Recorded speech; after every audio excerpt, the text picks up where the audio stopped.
Hi Ray, hope you are doing good. So as promised, this is like my comments about the poster that I hope you're going to present.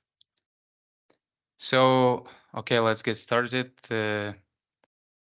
Uh, in terms of introduction, NNCF is a fully open source framework which is dedicated to optimize models with the intent to run these models with OpenVINO.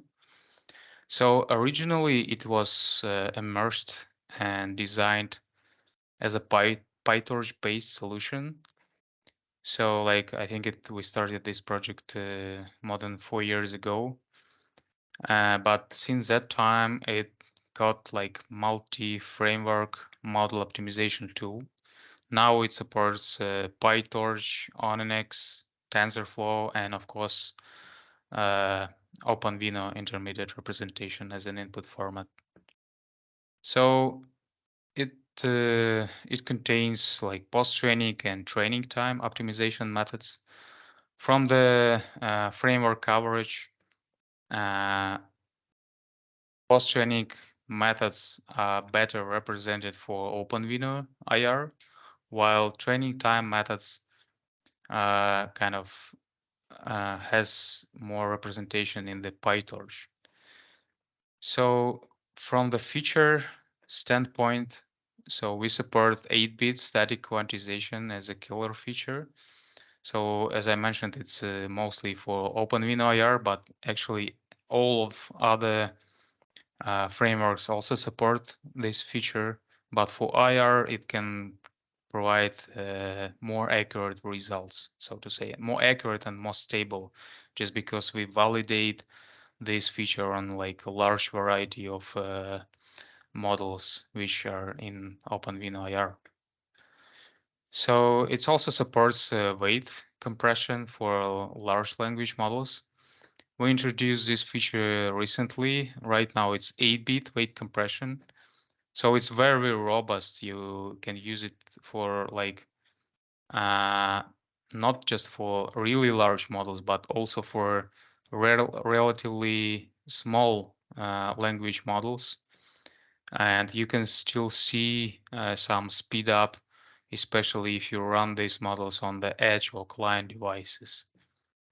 But of course, it's also provides significant performance improvement and like significant model size footprint reduction for large models. And you can see speed up even when you compare the inference versus quite efficient floating point data types such as FP16 and bfloat16. So as for the training time optimization methods, we support quantization-aware training. It's helpful when you cannot achieve the accuracy when using post-training quantization methods. We also support sparsity, structured pruning, for example, filter pruning for convolutional networks and like attention heads pruning of the transformer architectures.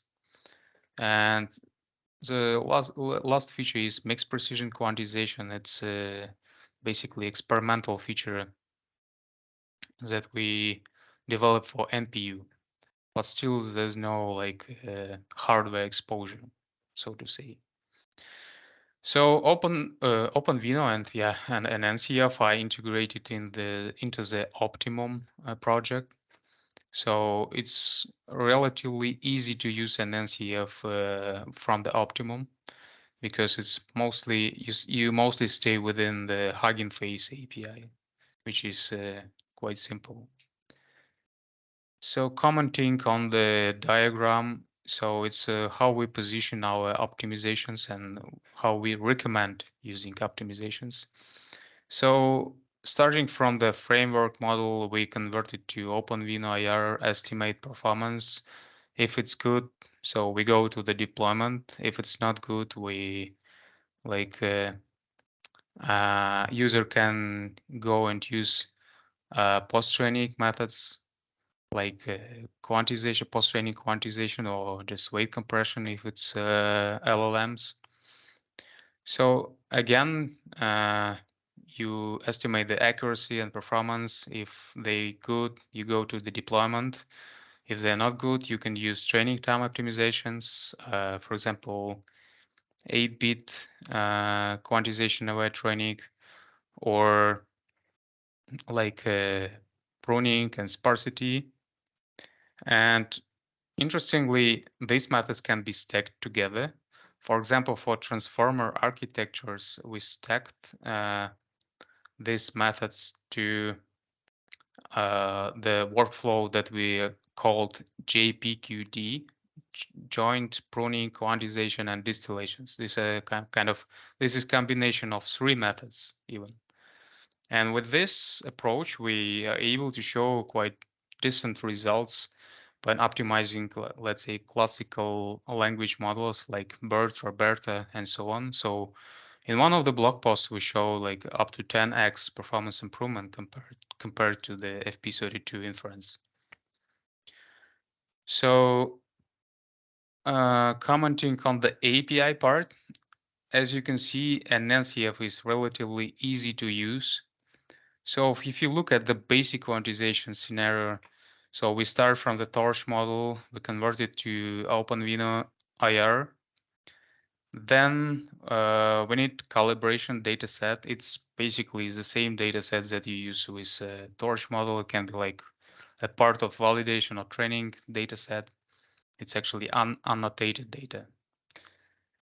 So then we need to prepare the transformation function. What it does, essentially, it maps the data item from the data loader. Usually it's like images and labels. So we map the data item to the input of our model. In this particular case, we just take images and cast them to NumPy array. That's basically it.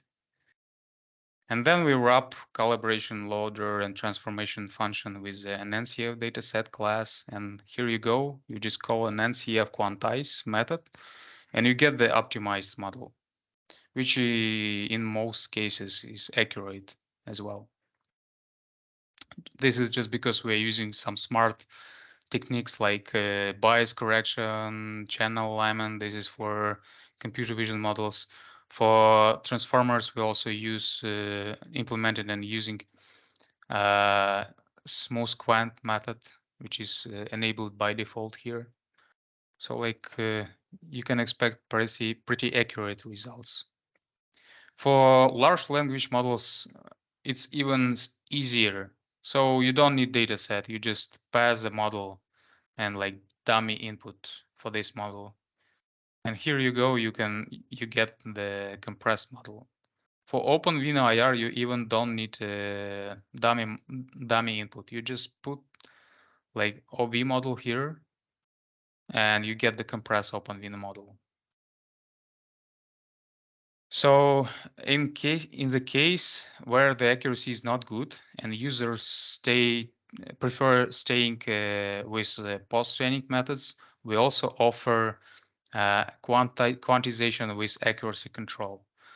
But in this case, user need to implement a bit more code. So what we require is validation function, which actually takes the OpenVINO compiled model and validation data loader. And user also can specify the maximum accuracy drop that he or she can tolerate. And here you go, the NNCF finds the quantization configuration that satisfies the accuracy drop criteria.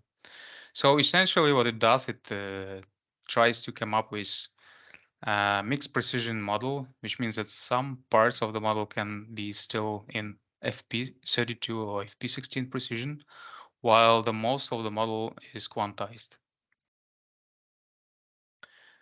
So in terms of results, we are doing pretty well, especially for the computer vision models.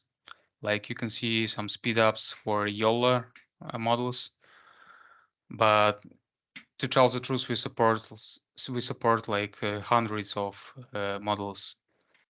So recently, as I mentioned, we implemented and delivered like int8 weight compression for LLMs, and as you can see, it can provide significant performance improvements when running on server architectures.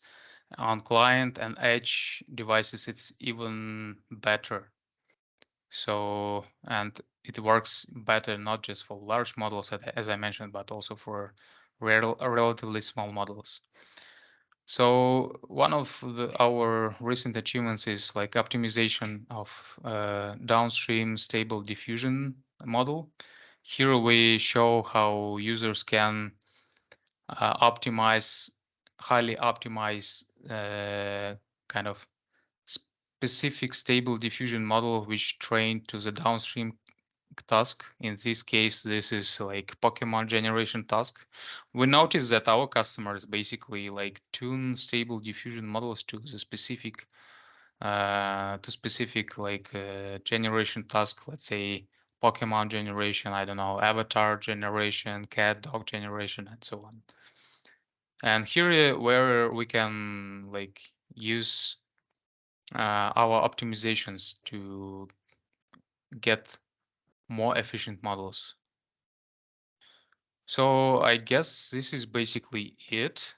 If you have any, let's say, comments, questions, feel free to ask me, and I can comment them offline and uh, provide a better or more detailed explanation. Thank you.